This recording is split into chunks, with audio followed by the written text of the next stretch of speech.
আমার কথা কি শুনবেন?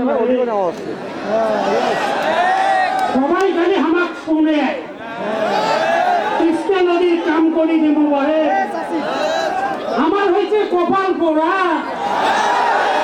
আমার দুঃখ কায়ও দেখে না, খালি ভোলায় আজ যায়। এই যে ভাই কয়েকদিন আগত আসছিল হাসিনে ভাই আমার বাগপুর বাড়ি হল রাজপুর, মানে লালমন্দির হাটের একটা ইউনিয়ন রাজপুর। এই রাজপুর তোর বাড়ি গায়ে মুড়ে আইসো দাড়ি পাক করে এই ভোলাক দেখছো, ইরশাদক দেখছো, হাসিনাক দেখছো, এগুলো এমন সুন্দর কথা কয় ভাই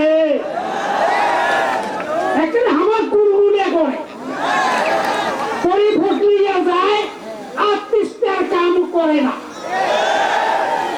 ভাই তোমরা তো মোটর গাড়ি যাচ্ছ, একটা রাজপুরত যাও, রাজপুরের খুবই এলাকার লোকের অবস্থা দেখিয়েছি।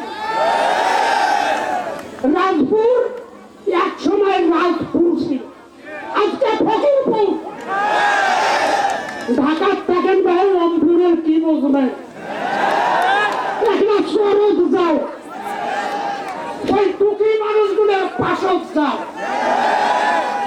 আমার গুলো পাশক না দিলে, আমার বাড়ি ঘর না দেখলে বুঝবেন পাবার নাম গায়ে, বুঝবেন পাবার নাম